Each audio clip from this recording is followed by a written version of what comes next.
آج کی کہانی رف رف کی زبانی، ہماری آج کی کہانی ہے آرام۔ ایک دفعہ ایک شخص سمندر کے کنارے لیٹا ہوا تھا، تو کوئی شخص پاس سے گزرا تو کہنے لگا یہاں لیٹے ہوئے ہو، اٹھو جاؤ جا کے کوئی کام کرو۔ کہنے لگا جی کام کرنے سے کیا ہوگا؟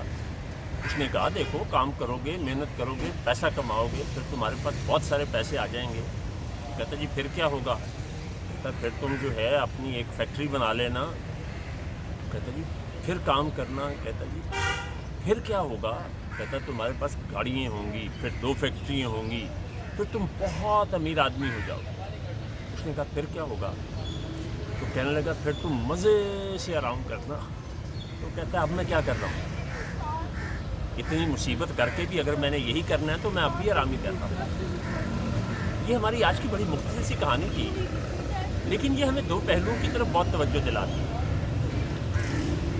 ایک یہ کہ ہم چیزوں کو کیسے دیکھتے ہیں، ہم چیزوں کو جس طرح سے دیکھتے ہیں وہ ہمیں ویسی ہی نظر آتی ہے۔ لاجیکلی اس کی بات یہ صحیح تھی کہ ابھی تو میں آرام ہی کر رہا ہوں، لیکن اس آرام میں اور اپنی محنت سے کمائی کر کے دوسروں کو اس میں سے حصہ دے کے انسان جو آرام ہوتا ہے اس میں دلی سکون بھی شامل ہو جاتا ہے۔ لیکن اگر وہ پیسہ کما لیتا ہے جائز اور ناجائز طریقے سے جیسے بھی، اور اس میں سے دوسروں کا حصہ نہیں نکالتا، لوگوں کے لیے آسانیاں مہیا نہیں کرتا، تو پھر اس کے اپنے لیے آسانی تو ہو سکتی ہے، راحت نہیں ہو سکتی۔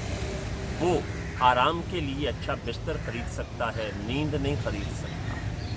وہ اپنی صحت کو بہترین رکھنے کے لیے دوائیاں خرید سکتا ہے، صحت نہیں خرید سکتا۔ وہ اچھے سے اچھا کھانا خرید سکتا ہے، بھوک نہیں خرید سکتا۔